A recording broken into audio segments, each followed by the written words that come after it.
Today I'm going to be talking about Nomad's new Route 66 palette, Route or Route, however you say it. I say both, and you'll probably hear me say both throughout this video, but I'm going to be doing some detailed swatches for you. I'll do a look with the palette, and then at the end of the video, I'll give you my thoughts on it. Before we get too far into the video, I just want to introduce myself in case you're new to my channel. My name is Noopur, and I love indie makeup and all things color and sparkle, and I would really love it if you could give this video a like and consider subscribing, especially if you like indie makeup content. I also want to disclose that I did receive this palette in order to do some paid swatches for Nomad's website, so you'll be able to see those on launch day, but I'll also include them in this video. Let me give you some launch details really quickly. So this palette is releasing on Tuesday, May 6th at around 12:01 a.m. Eastern Standard Time, so basically midnight, and I don't know how much the palette is going to retail for, but as soon as I do, I will leave that information in the description box.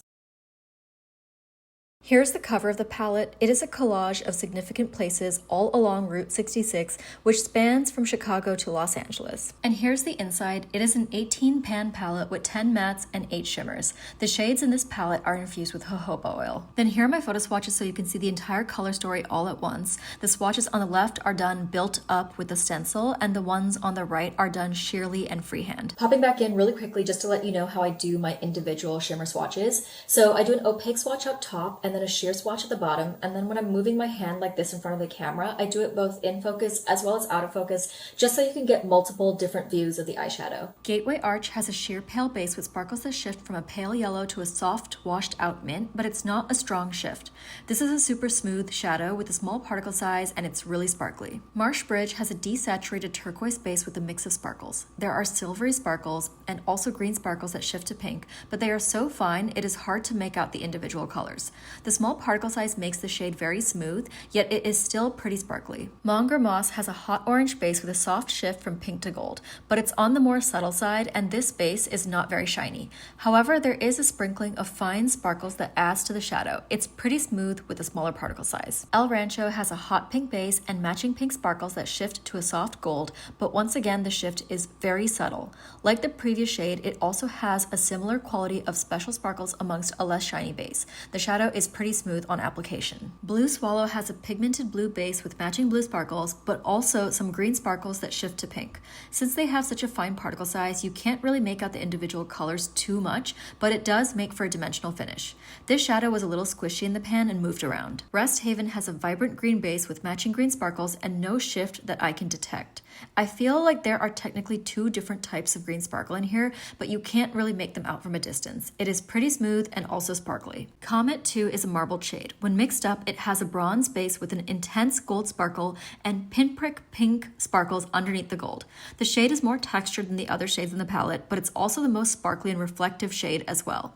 It does smooth out pretty decently. Winslow has a warm brown satin base with flecks of sparkle that are gold, pink, and teal blue. The sparkles are so small it is hard to make out those individual colors, but the sparkles themselves are more visible than some of the other shades since the base of this one is a satin. It is very smooth. For the look, I think I want to play with some of these like bluish tones over here, just because like I think the undertones of these two mattes specifically are so interesting, so I'm probably going to stick to those two. And per usual, I'll be showing you the application on this eye, but I'll already have the step completed on this eye like I do right now, so you know what I'm working towards. I'm starting by picking up this shade over here. I'm going to run that through the crease. This does appear a bit more bright, I guess, on me than it does in the pan, because when I look at it in the pan, I feel like it's almost a little bit more muted and dusty, but then when it contrasts against my skin tone, you know, it appears like this. I dip back in another time and I'm gonna build it up some more. I really love Nomad's matte formula because I feel like it just builds and blends so easily. They're so creamy. They're some of the creamiest mattes I've, ever swatched or worked with. I do really like the tone of this eyeshadow, even if it's a little brighter on my skin tone, because I feel like it reminds me of patina, and I love that tone. Now I'm going to pick up this blue shade over here. I'm going to start by packing this onto the outer edge over here like this, really going in with a lot of saturation. Usually I like to build slowly in my crease, but when it comes to my outer corner, typically I'm going for more depth there, so I don't mind like packing it on right here, especially because it usually gets covered up with a shimmer.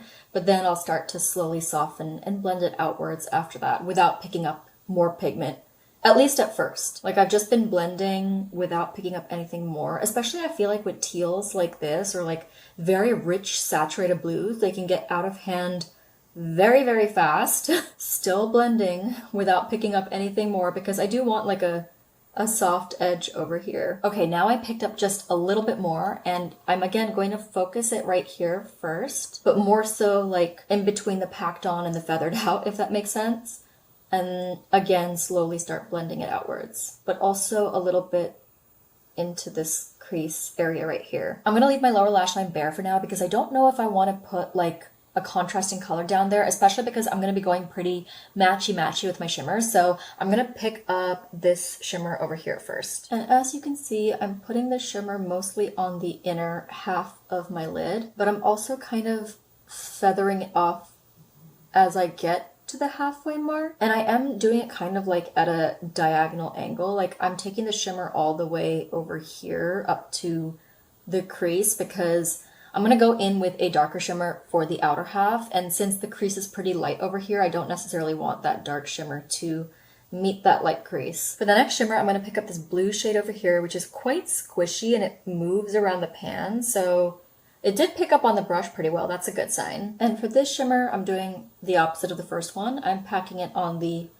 outer half over here. And then as there's left less on the brush, I'm starting to kind of feather it into the light shimmer and also up here to meet the crease. I usually like to take my shimmers all the way into like the socket of my eye in the crease, if that makes sense, because my eyes are so deep set that when I look up like this, like over the course of the day, shimmer does transfer, you know, over here. I don't have creasing issues, but I do have like transferal issues, if that makes sense. And this is also why I can't do cut creases, because I would have to cut the crease so high, like up here basically, for the shimmer to not transfer, that it would just look really strange on my eye shape. Now for the lower lash line, I think I do want to do a slightly different color, but still keep it on like the cooler side of the palette. So I'm going to dip into this green matte over here. I'm starting this on the outer edge of my lower lash line and then working it inwards and then stopping when I get right about here. I'm going to do one more layer of that and kind of the same thing, but just making sure I have even pigmentation all along the lash line. Then I dipped back into that teal shade and I'm just going to kind of reinforce this outer corner over here with tapping motions. Now I'm going to pick up this green shimmer over here and I'm going to spray my brush.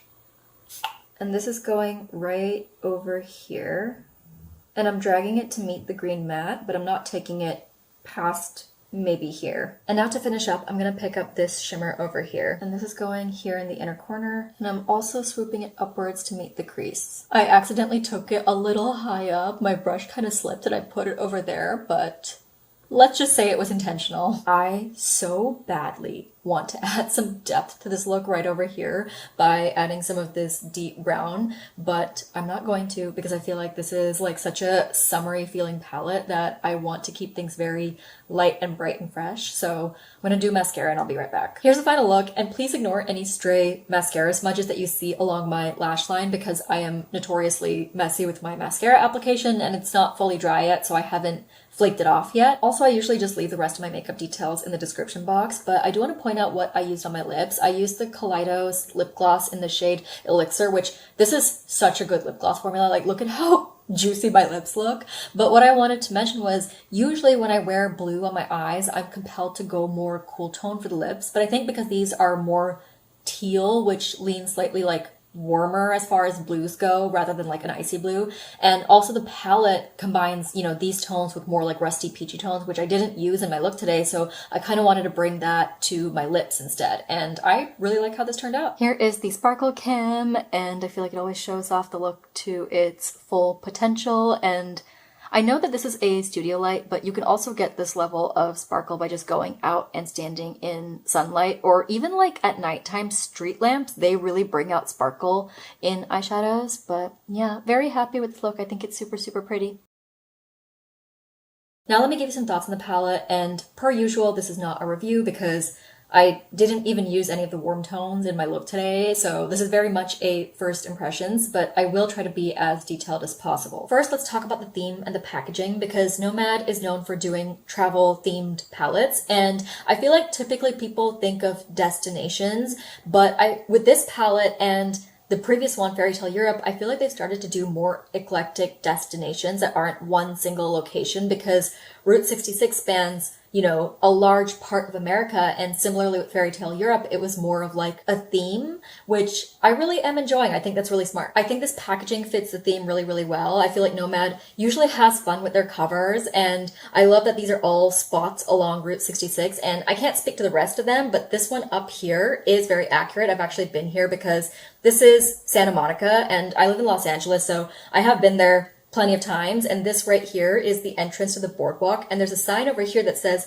end of the trail, which it very much is the end of the trail because it's a pier, and if you go any further than that, then you will be over the ocean, so definitely not on land anymore. And also there's a Ferris wheel over here, which the pier does have a Ferris wheel, so this section right here, very, very accurate, and I'm hoping that means that the rest of the packaging is also very accurate to all of these spots. Something I need to note about the packaging though is that when I opened it and I went to bend it backwards at the beginning of this video, I heard a very loud crack and the spine kind of like split a little bit. It's still attached, but it's kind of like ripped open over here, and I do this regularly with all of my palettes, including all of my Nomad palettes, and this has never happened to me before, so I'm not sure what the deal is with this palette, but it was a very, very loud crack. For the color story, I did end up looking up the path for Route 66 because I'm not super familiar with it. I always knew that it ended in Santa Monica in California since I live here, but I had to look up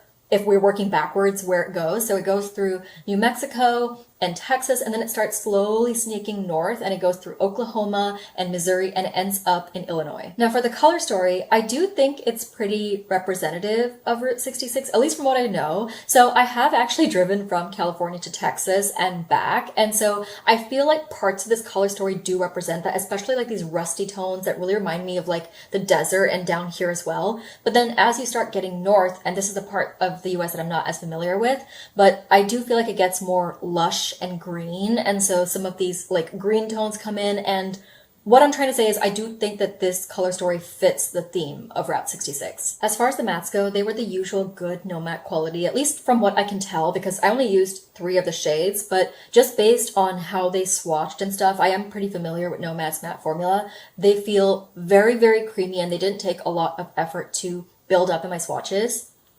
I swatch a lot of mattes, and I feel like sometimes, even if they're really good quality, they just take a few layers to build up to full opacity, which typically, like, I'm a build and blend girly, and so I like my mattes to go on a bit sheer at first. But despite these being ultra pigmented and easy to blend, I find them, or easy to build, I find them very, very easy to blend. And usually when I'm trying to do a very quick look and just get out the door, I will usually reach for my Nomad palettes because I know that I'm not going to spend like a lot of time building and blending them. Now for my personal preference, I would have loved to see another deepening shade aside from this brown over here, because of course this is going to go with the warm tones, and you could technically use it with these tones as well because it's just like a very neutral brown shade, but I just wish we would have had one more deep dark shade to go with these tones over here, like either a blue or a green or a teal or something, just because there are so many light shades in this palette, and like I personally would not have needed this and this here, especially these two are probably going to show up very similarly on me.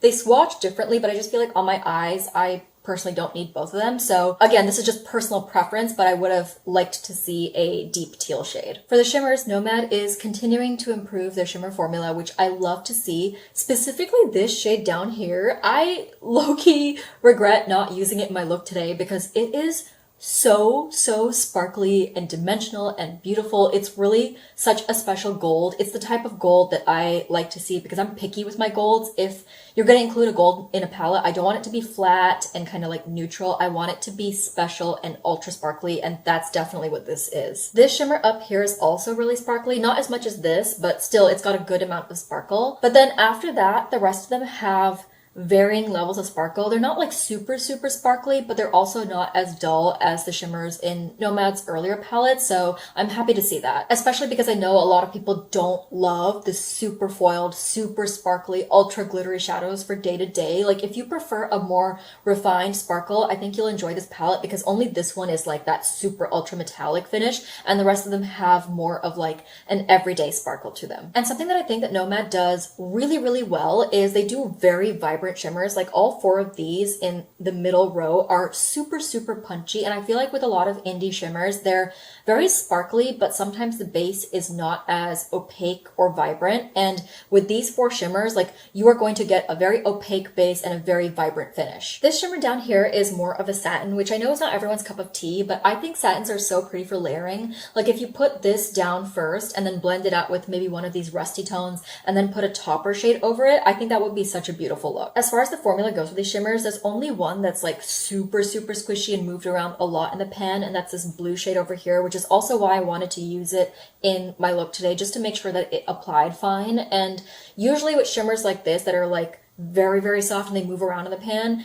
they can lead to some creasing for some people, and I am not one of those people, so I unfortunately cannot test that for you, but I would just be aware of that. So all in all, I think it's a cute palette, but I don't think it's my favorite, even from Nomad, because something about this color story just doesn't quite hit right for me. And I think it's like a great representation of Route 66 and like American landscape and things like that. Like it really hits the mark for that. But my issue with this palette is a lot of the mattes are super like desaturated and a little muted, but then these shimmers are so vibrant and punchy, and I do like to combine vibrant shimmers with muted mattes quite a bit, but I feel like the shimmers need to be a little bit more sheer to do that, for me at least. And because these shimmers are so punchy and opaque, I don't quite know how I would use them all together. And I did use these 2 shimmers in the look today, but like very, very small amounts of them. Like the blue is only on the edge and it's kind of blended into this more desaturated shade. And even the green, I feel like it's mostly just like as a pop on my lower lash line. It's not over a large area, if that makes sense. But then again, if I cover up this pink shimmer, then the palette makes a lot more sense in my head. So maybe it's just the pink shimmer that's throwing me off. That's it for this video. Thank you so much for watching till the end. I always really, really appreciate it. And please let me know what you thought of this palette, because I feel like this time this palette wasn't necessarily my favorite, but maybe it'll be your favorite. So let me know. And as always, please don't forget to give this video a like before you go, and I'll see you in the next one. Bye!